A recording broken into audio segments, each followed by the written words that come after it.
Pak America చర్చలలో ఏం జరగబోతుంది తర్వాత మాట్లాడుకోవచ్చు, రేపటికి అది తెలుస్తుంది. కానీ ఈ రెండు దేశాల సంబంధాల పట్ల ప్రపంచంలో అగ్రదేశాలైన అమెరికా, తర్వాత చైనానే మూడో దేశంగా, నాలుగో దేశంగా రష్యా పడిపోతుంది, ఒకసారి ఆరో దేశంగా పడిపోతుంది. కనుక ఇద్దరు ఆధిపత్య పోరులో మనం ఏ రకంగా ఉంటున్నాం, అసలు ఈ పాకిస్తాన్ ఇండియా మధ్య పోరులో ఈ రెండు దేశాల ప్రవర్తన ఏంటి, రెండు దేశాల బాధ్యత ఏమిటి, రెండు దేశాలు ప్రవర్తించిన తీరు, ఎవరి స్వార్థం ఎంత అని ఆలోచించాలి. నెంబర్ 1, అమెరికా మొదటి సామ్రాజ్యవాదం. సరే, ఇప్పుడు దేశాలను గమనించేది పోయింది, బ్రిటిష్ వాళ్ళతోనే పోయింది. అది సూర్యుడు అస్తమించని సామ్రాజ్యం బ్రిటన్ అనేవాళ్ళం, అది పోయింది. తర్వాత అమెరికా దేశంలో, ప్రపంచంలో ఒక ఆయుధాల పరంగా పెద్దన్న పాత్ర పోషిస్తూ మహా అయితే 30-35 కోట్ల జనాభా కానీ ప్రపంచాన్ని శాసిస్తున్నది అగ్రరాజ్యంగా. దానికి ధీటుగా చైనా ఇటు పక్కన నిలబడ్డది. రెండు ధృవాల ప్రపంచం మళ్ళీ ఉన్నది వాళ్ళ మనం. కనుక మనం చేసేది ఏంటంటే ఈ రెండింటికి స్వార్థమైంది, మంచిది, మనం ఆలోచన చేసే ప్రయత్నం చేద్దాం. మొదట అమెరికా గురించి మాట్లాడితే, అమెరికా తన పెద్దన్న పాత్రను ఇప్పటికి కూడా వదులుకోవడం లేదు. అధ్యక్షులు ఎవరైనా అమెరికన్ ఫస్ట్ అని నినాదం ఉన్నా, నినాదం లేకున్నా కూడా వాళ్ళు ప్రపంచాన్ని శాసించే ప్రయత్నం చేస్తున్నారు. కానీ ఇప్పటి ఆధునిక ప్రపంచంలో చెల్లదు. భౌతిక యుద్ధాల నుంచి ఆర్థిక యుద్ధాలు, ఆర్థిక యుద్ధాల నుంచి ఇప్పుడు సుంకాలు, అంటే మనకు వాణిజ్య యుద్ధాల దగ్గరకు వచ్చినాము. కనుక ప్రపంచమే కుగ్రామంగా మారిన సందర్భంలో వాళ్ళ ఆధిపత్య ధోరణి అంతా ఆయుధాల మీద చూపించి రేపు పొద్దున దాడి చేస్తే ఎట్లా అని భయపెడతారు తప్ప భయపడరు ఎవరు కూడా దానికి అని అంటున్నాను. దాని ప్రకారం ఏంటంటే అమెరికా సామ్రాజ్యవాదం ఏంటంటే ఎంతసేపు నాకేమిటి, నీ దగ్గరికి వస్తే ఏమి ఇస్తావు, నా దగ్గరికి వస్తే ఏం చేస్తావు, ఇది పరిస్థితి. ఇక చైనాదేమో ఇంకో రకంగా ఉన్నది. వాళ్ళదేమో ఆర్థిక ఉగ్రవాదం. అంటే ప్రపంచంలోని చాలా పేద దేశాలను, ముఖ్యంగా మన ఇండియా చుట్టుపక్కల ఉన్న దేశాలను మనకు వాళ్ళను లోపరుచుకొని, ఆర్థికంగా లోపరుచుకొని మెల్లమెల్లగా అక్కడి సామాజిక వనరులను వాటి స్వాధీనం చేసుకుంటున్నాయి. ఉదాహరణ శ్రీలంకలో పోర్టులు, బంగ్లాదేశ్తోనే ఇంకో రకంగా, ఇట్లా ప్రతి దేశం మన చుట్టుపక్కల భూటాను, నేపాల్, అట్లాగే మయన్మార్, ఇటుపక్క కిందికి పోతే మనకు మాల్దీవ్స్, పాకిస్తాన్ ఎట్లా ఉన్నది. ఇవన్నీ దేశాలను ఏ రకంగా లోపరుచుకొని వాళ్ళు లాలూచి పట్టేట్టు చేస్తుంది చైనా. రెండు ఏం తేడా లేదు. వీడేమో భౌతికంగా బలం కావడం వీడు చూస్తున్నాడు, ఆర్థికంగా బలం కావడం వాడు చూస్తున్నాడు. ఇంకోటి, చైనాకు బయట దేశాల నుంచి ముప్పు లేదు, బయట దేశాలతోని వీళ్ళకి పెద్దగా ప్రేమ లేదు. అంటే కూటమిలో చేరి అటుపక్కన ఏముండదు వాళ్ళకి. అమెరికాకు వ్యతిరేకం బేసిక్గా ఇది మాత్రం ఉంటుంది. కనుక ఇవాళ జరుగుతున్న పోరాటంలో ఇద్దరి స్వార్థాలు వేరువేరుగా ఉన్నాయి. మన నైపుణ్యం కావాలి, కానీ జీతాలు తక్కువ ఇవ్వాలి. నైపుణ్యం కావాలి, అమెరికాలో ఎవడు వేరే దేశం కూడా ఉండదు. మరి మీరు మీ దాళ్ళు దొరికినప్పుడు మీరే చేసుకోవచ్చు కదా.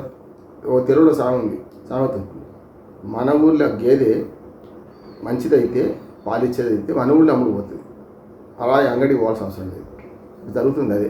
ఇప్పుడు నిజంగా చెప్పానంటే వాళ్ళ మనుషులు కనుక నైపుణ్యంతో ఉంటే అక్కడ వాళ్ళకు బయట నుంచి దేశాలు తెచ్చుకోవాల్సిన అవసరం ఏముంది, నా సత్యనాథన్ లాంటి వాళ్ళని తీసుకుపోవాల్సిన అవసరం ఉంది. అంటే వాళ్ళకి ఆ సరుకు లేదు. ఉన్న ఆర్థికంగా ఎక్కువ డబ్బులు కావాలి. ఉదాహరణకు మన ఇండియాలో ఒక సాఫ్ట్వేర్ ఇంజనీర్ పెట్టుకోవాలంటే వాళ్ళ దాంట్లో అమెరికాలో ఒక సాఫ్ట్వేర్ లేకుంటే ఏదైనా సరే ఒక ఉద్యోగం పెట్టుకోవాలంటే ఎంత ఖర్చు అవుతుందో దానిలో 20%, 30% ఇక్కడ మనిషి వచ్చేస్తాడు. ఇప్పుడు కొంత పెరిగింది, డిమాండ్ సప్లై తేడా వచ్చింది, 50%. అంటే 50 కూడా కాదు, 33% అనుకోండి. అంటే అమెరికాలోని ఒక్క జీతం ఏది ఉందో అది మన వాళ్ళకి ముగ్గురికి వచ్చు. కనుక ముగ్గురితో పని చేయించుకోవచ్చు, పని పెరుగుతుంది, ఎక్కువ పని చేయించుకోవచ్చు, తక్కువ జీతం. అందుకని అక్కడ నిమిషాలు గంటల్లో మాట్లాడుకునే అమెరికా పౌరుల కంటే మన దేశ పౌరులు సాఫ్ట్వేర్ రంగంలో అత్యంత సేవలు చౌకలు చేస్తున్నారు. ఇది వాళ్ళకి కావాల్సింది. కనుక వాళ్ళు పని చేస్తున్నాడు. చైనా కట్టగా నీకు నాకు ఏం లేదు, వాణిజ్యమే లెక్క, నువ్వు ఈ దేశంలో నేను రకరకాల పెట్టుబడి పెడతా, నువ్వు అంగీకరించు, అంతే. అంగీకరిస్తే నీకు రకరకాల రుణాలు కూడా ఇస్తా. అందుకని చైనాది ఇంకో రకం ఆర్థిక ఉగ్రవాదం. అటేమో ఆర్థిక రాజకీయ ఉగ్రవాదం మన అమెరికాలో అయితే సామాజిక రాజకీయాలు ఆర్థిక ముందుంటుంది ఇక్కడ, అంతే. కనుక నాకు కావాల్సి నేను తీసుకుంటా, మీ నుంచి బలవంతంగానే లాక్కుంటా ఇట్లా తీసుకుంటాను. జియో పాలిటిక్స్లు కూడా ఇద్దరు చేస్తున్నారు. గతంలో ఆఫ్ఘనిస్తాన్లో అమెరికా చేసింది, విత్డ్రా అయింది. ఇప్పుడేమో ఓ రకంగా చెప్పాలంటే పాకిస్తాన్ ద్వారా జియో పాలిటిక్స్ పాల్పడింది చైనా స్పష్టంగా జియో పాలిటిక్స్ పాల్పడుతూ మన పక్క దేశం మన దేశాన్ని, ఆ పక్క దేశమైన భారత్ను నిర్వీర్యం చేసే ప్రయత్నం చేస్తుంది. ఇది కూడా ఒక రకంగా చెప్పాలంటే చైనా పాలసీలో ఒక భాగం. చైనాకు ఎప్పుడైనా సరే చైనా ఎప్పుడైనా పాకిస్తాన్తోనే భాగం పంచుకుంటుంది, పాకిస్తాన్తోనే జతగడుతుంది, పాకిస్తాన్ ద్వారా మనం ఇది దాడి చేసే ప్రయత్నం చేస్తుంది. ఇద్దరు స్వార్థం, అమెరికా చైనా స్వార్థం ఏంటంటే మన దేశం ఎంత అస్థిరంగా ఉంటే వాళ్ళకి అంత లాభం. అంటే వాణిజ్యపరంగా లాభం, భౌతిక పరంగా లాభం, రకరకాల లాభాలు అన్నీ ఉన్నాయి. రాజకీయ ఆర్థిక సామాజిక అంశాల మీద వాళ్ళ లాభాలు ఉన్నాయి. కనుక ఏ చిన్న సంఘటన మన భారతదేశంలో జరిగిన అమిస్టీ ఇంటర్నేషనల్ వాళ్ళు వచ్చి పెద్ద ఎత్తున గొడవ చేస్తారు. మొత్తం ఇది జరిగింది ఇట్లా అంటారు. తప్ప మానవ హక్కులు రక్షించవలసింది ఎవరైనా ఒప్పుకోవాల్సింది, దాన్ని ఎవరు కాదని. కానీ ఇక్కడ ఏమైందంటే రష్యా మన అమెరికా సంగతి ఏంటంటే ఎప్పటికప్పుడు ఇండియాని ఎట్లా బదనాలు చేస్తామని చూస్తున్నది. చైనా సరే వాళ్ళు కూడా చేస్తారు. కనుక ఈ దేశంలో అమెరికా రష్యా మన చైనాలను ఎంత వీలైతే అంత దూరంగా ఉంచడం బెస్ట్. వాళ్ళ జోక్యం ఎక్కువైతే మన దేశం నష్టపోతుంది. అవసరమైతే పాకిస్తాన్తో కొంచెం రాజీపడ్డా సరే, కానీ వీళ్ళతో మాత్రం రాజీపడ్డానికి వీల్లేదు, వీళ్ళు చెప్పినట్టు వినడానికి వీల్లేదు అనే భావన దేశవ్యాప్తంగా వస్తున్నాయి. మరి దాన్ని సాకారం చేసి అట్లా మనం అమెరికా చైనా ప్రభావంలో లేము అని నిరూపించవలసిన బాధ్యత ఈ ప్రభుత్వానికి. కనుక వాళ్ళ స్వార్థాలకు మనం బలి కావద్దు.